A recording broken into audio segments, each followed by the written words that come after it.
there's a sense here that even though he was supposedly going to keep the United States out of things around the world, that he likes opportunities where he can go do something very dramatic. Countries are beginning to figure out what's my counter strategy because this president is not someone we can trust. The cracks in the MAGA coalition are beginning to say, is this really, why we voted for this president?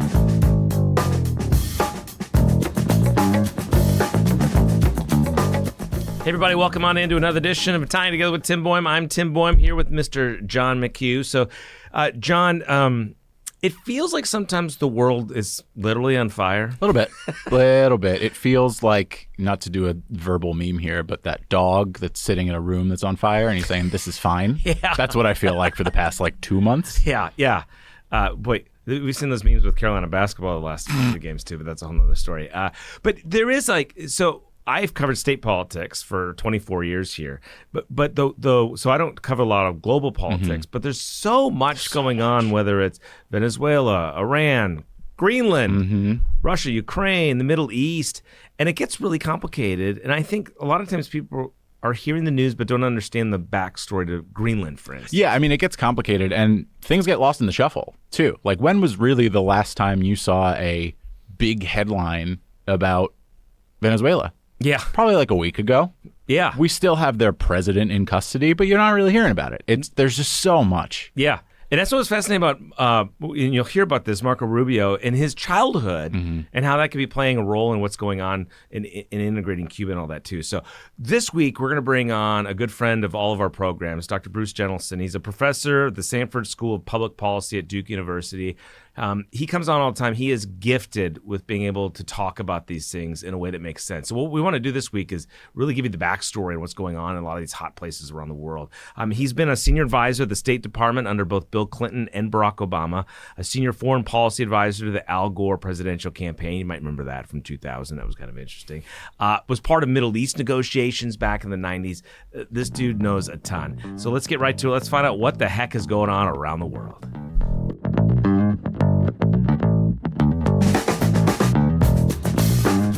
All right, there's so many hot spots, I guess you want to call it. I don't even know where to begin, but let's start with Iran. And I should preface this.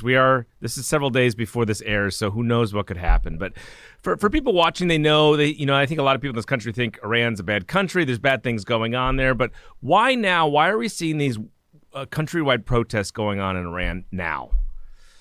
Yeah, the latest move by the government was more of an economic pinch. They devalued the currency. They didn't have subsidies to give to people. And the economy was already in bad shape. We've had sanctions on them for a long time. Some other countries have as well. Huge amount of mismanagement of the economy by the Ayatollah-led government. It was just too much, and people got in the streets.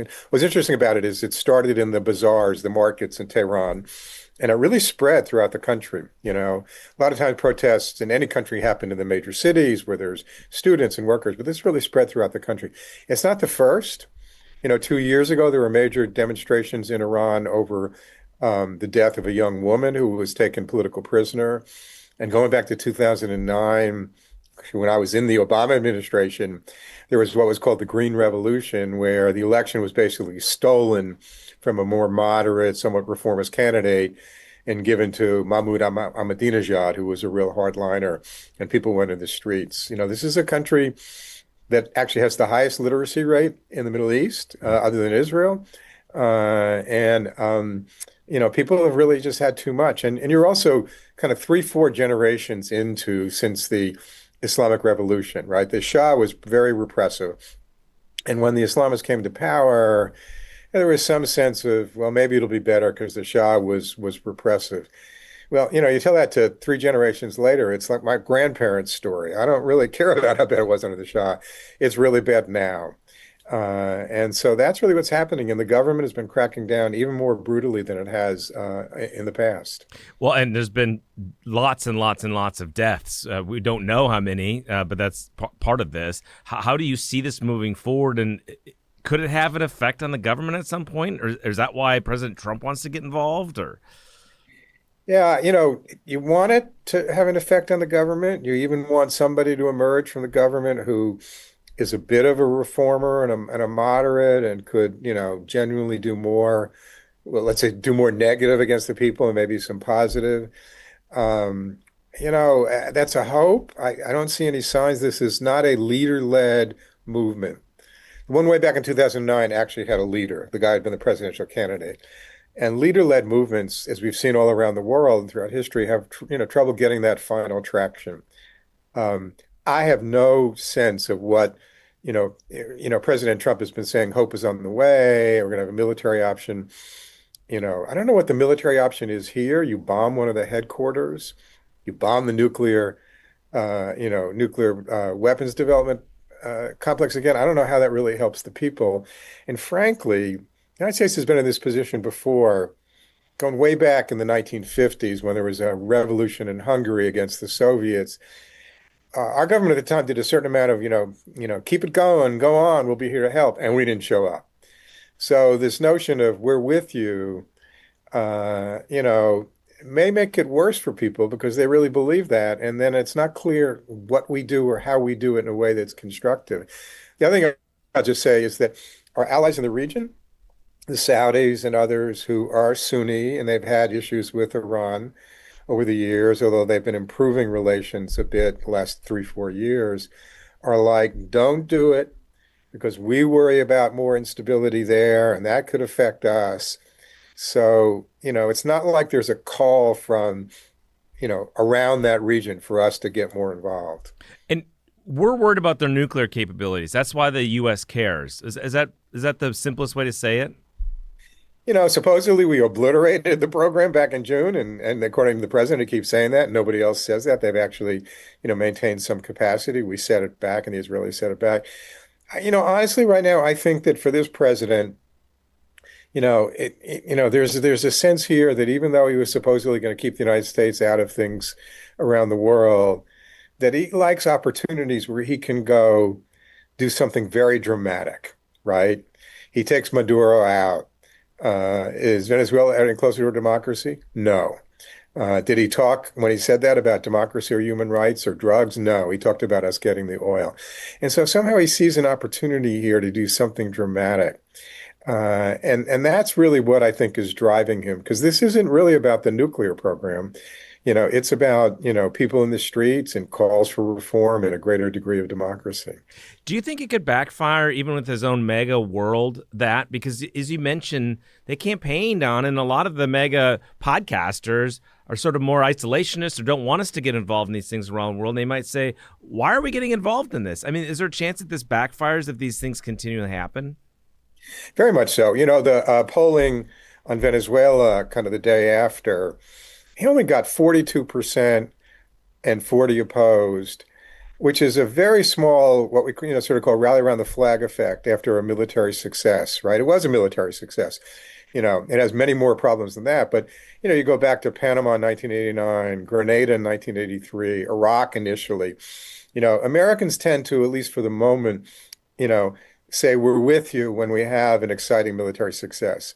42 to 40 is not much of a rally effect, and it goes down from there, particularly as we get more involved in this country.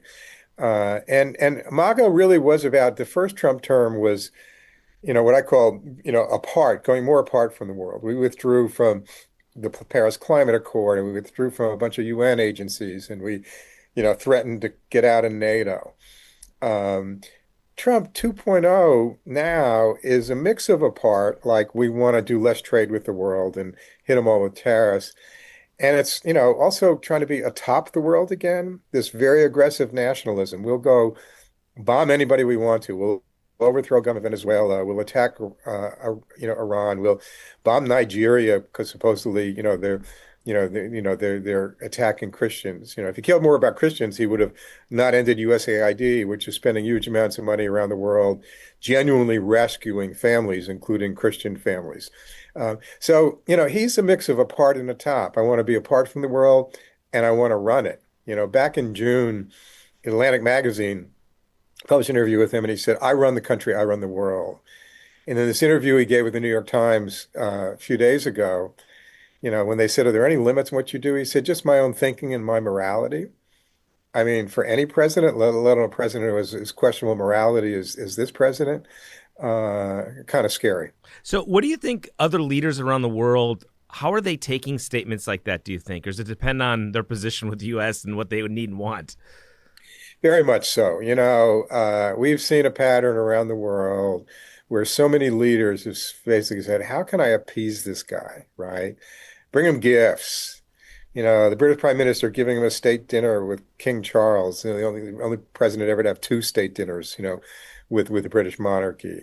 And what can we do to appease him? We've seen this in the Middle East, Qatar is giving him a, nice new, plane for Air Force One. I actually think they're beginning to say that ain't working, right? It's a little bit like, well, look, it's a little bit like, bosses, criminal bosses operate. They go to the pizza parlor and they say, give me some protection money. And then they come back the next month for more protection money. We saw the leaders of Denmark come the other day, and they talked very frankly. They said, they're telling us what ours is going to be theirs. Trump is saying what's yours is mine. And we're not doing that, right? I mean, even on another issue, the chair of the Fed, Jerome Powell, who's been very quiet about these things, when Trump or the Justice Department opened this investigation, he got out there with a video and said, I'm not going to try to appease this guy. This is fundamentally wrong. And so leaders around the world have tried to humor him, stroke his ego, pay tribute, as it were. But I think they're starting to see it ain't working. The Prime Minister of Canada right now is in China. First visit of a Canadian Prime Minister since, I think, 2018. He's looking, given his dependence on trade with the United States, to increase Canadian trade all over the world, with China, with Europe, with African countries. And so countries are beginning to figure out what's my counter strategy, because this president is not someone we can trust. And this president really cares fundamentally about what's best for him. Frankly, not even what's best for his country, but what's best for his ego. So this is kind of off track and a little bit down the line here, but as he gets past this year, he's on the downslope of his presidential term, at least we think, depending on what he tries to push and doesn't push. But does the world start treating him differently then, almost like we traditionally treat a quote-unquote lame duck president? And does that change the calculus too?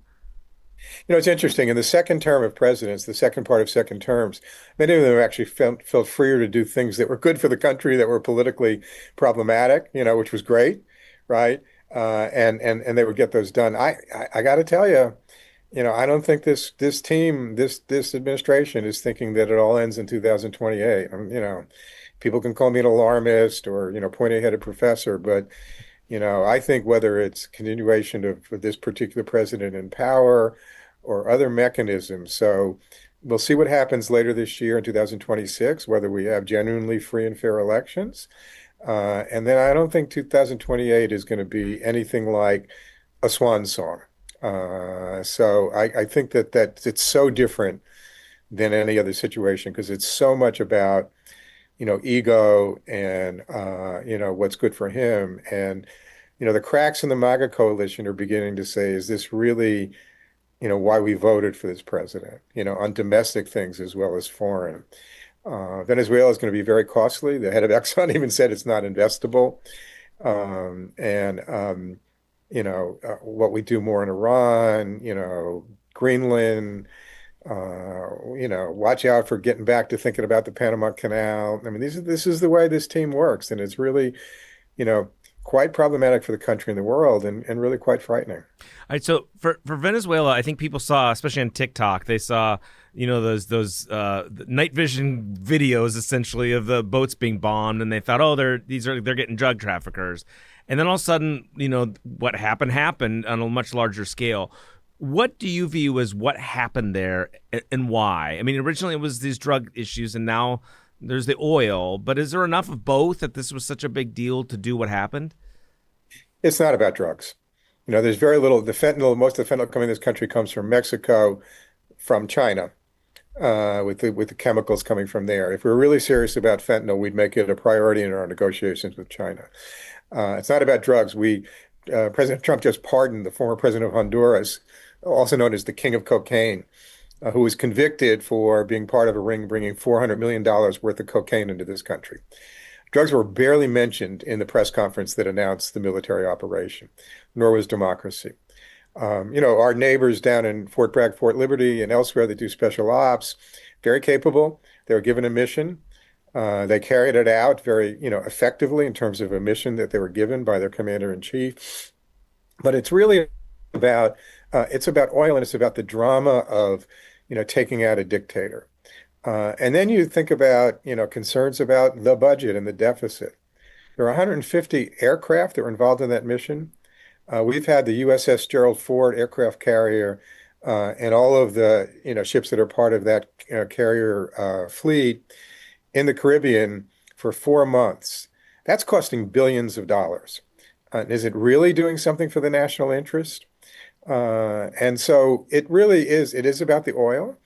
And the Venezuelan people are not, they're very happy to see Maduro go. He's a terrible, brutal dictator. But any government that says we're going to, use our oil to help the United States and not help our people is not going to last long in Venezuela. So Trump has a fixation on the oil and on, kind of the big hit that really looks very dramatic and he can kind of brag about it in a news cycle. And he's meeting with the Nobel Prize winner Maria Corina Machado. I'll probably just say, she also has been trying to say some nice things to him. Will I share my Nobel Peace Prize with you? But he basically said, I don't trust you, maybe because she's a woman. I want to go with the hardline guys, who are very much part of the Maduro regime, but they don't have the name Maduro. So are Colombia and Cuba potential next targets in this, or is it he's moved on to Iran and Greenland and who knows? Yeah, Cuba, the best, quote unquote, best thing Cuba has going for it is it doesn't have oil. You know, Marco Rubio, the Secretary of State, has long been after Cuba. Um, perhaps Cuba, but there too, if we were serious about democracy and human rights in Cuba, I'll give you an example. A few years back, the European Union had some sanctions on Cuba, but not as many as the United States. And the Spanish government, since Spain was, the original colonial power of Cuba, working through the Catholic Church, negotiated with the Cubans to free, I think it was 62 political prisoners, in exchange for some economic concessions. That was more for democracy and human rights than anything we've accomplished, right? Because we are absolutely, there about squeezing Cuba. Colombia, the president of Colombia has, on the one hand, been pretty feisty in what he said to Trump, and he's of the left of center in his own political identity. I guess he had a call to Trump while the New York Times reporters the other day, basically trying to, you know, can we like get along here? I don't know what we gain from Colombia. There's not really oil there either. But we're really in a place like it's like the Nigeria thing. I mean, he could decide that he has, some idea in his head to do it. But, you know, I don't think those will happen. But we can never be sure. Well, and you brought up Marco Rubio, who's I read a fascinating profile of where he grew up in southern Florida and the impact of his background and how he's against the Cuban regime. I think he even said once he was going to be the president of Cuba. Do you think he's whispering the president's ear and is playing a role in some of this? Yeah, very much so. He really has not been given much of a portfolio as Secretary of State. It's President Trump's real estate friend, Steve Witkoff, who's leading the negotiations, and his son-in-law, Jared Kushner, with Russia and Ukraine. Which, by the way, if you ask me to name the biggest threat to national security right now, if Russia prevails in Ukraine, that's a huge threat that we're doing very little about. In fact, we're being counterproductive because we're not supporting the Ukrainians, and also competing with China are the two big threats. And competing with China right now is about technology and education and science, and all of the cuts that Trump's making are like shooting ourselves in the foot with that. I mean, those are the two big concerns. And Rubio's not involved in either of them. He's not really involved in the Middle East. So the Western Hemisphere fits, like you said, his long-term political identity. He would love to see things happen. I doubt very much that he could convince President Trump of something President Trump doesn't already want to do. But I think that, yeah, Cuba for him would be and look, he comes from a family that had to leave under Castro. The Castro regimes has been terrible. But again, if we really wanted to help Cuba for many, many years, we would have been doing things other than continuing economic sanctions that just hurt the people and don't bring political change. All right, so Greenland. This has been the butt of a lot of jokes. It's so unusual to people. Before we get into what's going on with it, why is Greenland so important? Well, it's not, it's important to Trump. It's this big landmass. The Arctic has become a more contested area, right? One of those consequences of climate change is, naval fleets can go in and out of the Arctic, and there's more opportunities to, economically invest and exploit it for critical minerals and the like. And there's a lot of emphasis. And when I was in the State Department, I remember in 2009, one of my colleagues started bringing up Arctic policy in one of our meetings. And I was like, really? But he was right, that the Arctic was becoming a contested area. Uh, the best thing we do if we're concerned about Russia and China in the Arctic is work with the Danes who, control Greenland and our NATO allies. And we under treaties that go back to 1951, we have a military base there. There's plenty of things we can do. And to go after Denmark, the country among the NATO countries, other than Britain, Denmark sent more troops to our wars in Afghanistan and Iraq than any other country. Trump sees this; it's a landmass. He says, "Oh, I got to control it." You don't invest in things that you rent, and has this notion of all of this economic exploitation. It's really driven by that, and then people around him that reinforce that.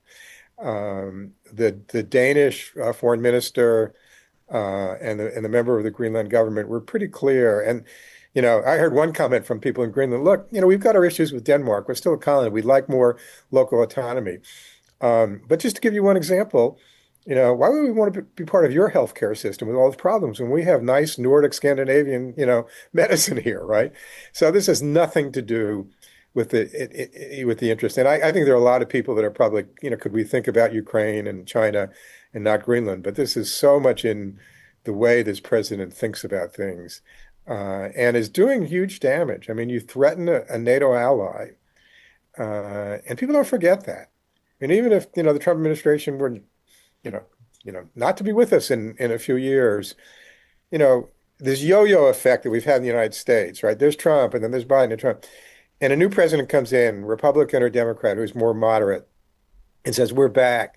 If I'm an ally around the world, whether NATO or Australia or Pacific allies, I'd say, yeah, but convince me that this isn't just an up and down effect for you guys. How do I have confidence in what you tell me today? It's one thing to shift from, Republicans and Democrats in the old way. It's another thing, and those were some shifts, but this is this giant yo-yo effect. And so Greenland is huge ramifications that go beyond the issue of Greenland itself. As you're describing this with the president, I'm envisioning this will age me some, but what was it, Risk, that game, that board game, like the board game out and the globe, and he's just moving pieces, and it's almost not real life, but it's having real life consequences. Is that sort of a fair way to look at maybe his kind of mind frame? Yeah, look, if you did a whiteboard and you said, January 19th, 2025, what are the major national security issues the United States has? And you would have at the top of the list Ukraine, including because, Putin has been increasingly trying to push past Ukraine and, drones into NATO countries and break NATO, and whether or not he'd want to move on to other countries, what happens in Europe. You'd have China and the competition with China, which is really scientific, technological. The notion that China has, trade in Latin America. Sure, it has, but they have trade with us too. Those two would be at the top of the list. I think the Middle East would be there, and I'll give some credit here to Trump's ability to lean on Prime Minister Netanyahu to free the hostages was very important and successful and positive. What's happened since then, is again, he doesn't really have the attention to hang in there. And then you look at the issues that we're dealing with: Greenland, Venezuela. Iran in a way that's not really making progress in this relationship. And so they really don't, they don't really bear upon what the genuine national security interests of the United States are. They bear on, what Trump's personal views of the world are, somewhat what he thinks is MAGA, tariffs too. I mean, he put tariffs on every country. I'm headed to Vietnam in a week, and, he put 40 some odd percent tariffs on them until they negotiated down to 20%. And he's telling them he wants them to get some of the American companies that they're leaving China. Huh? You know, so it's a craziness that for much of the first year, people tried to appease and make nice and, kind of stay out of the line of fire. But I think what we're seeing now is countries trying to figure out, how to pursue their interests in ways that not just don't have the support of the United States, but the United States is really trying, in many respects, to be the problem. What do you think it's like? I mean, so we're so inundated with this stuff between social media and 24-hour news now. Like the world feels like it's on fire, as people say. But we did have the Cold War in the past, and I mean, you were there and Middle East negotiations in the '90s and whatnot. Does this feel unprecedented or no? This time we're in. I was a little kid during the Cuban Missile Crisis, right? And I still remember sitting in the living room floor of my parents watching TV when President Kennedy came on and looking at my parents saying, "Are we all going to die?" And they told me to go to bed. So, I mean, unprecedented in the nature of it, and in the United States being genuinely a destabilizing force in the world. Yeah. We've had severe crises, severe threats, Cuban Missile Crisis and, Pearl Harbor and others too. But the nature of this, yes, is unprecedented. We have never before been seen by many as the rogue state. I mean, the first half of the 20th century, we did do a lot. I don't want to dismiss it. We invaded Latin America a lot, but it was a different era. There were, smaller scale things. There were, within those countries. But we are really being seen now as a big part of the problem, not just not being part of the solution, but being part of the problem. What do you think it's like being inside the State Department now as a rank and file worker, or the CIA, or?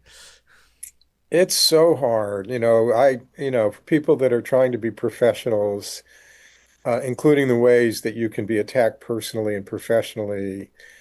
So after the 2016 election, I talked with a lot of young people who, I'd worked with some and knew through networks in the State Department and in the USAID and said, look, hang in there, maybe keep your head down.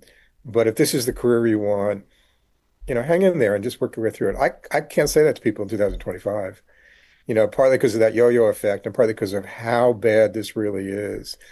And, Rubio has gone along with firing an enormous number of career people in the State Department, closing down USAID. USAID needed some reforms, but, if you have a broken wrist and you go into the doctor, they don't cut your arm off, right?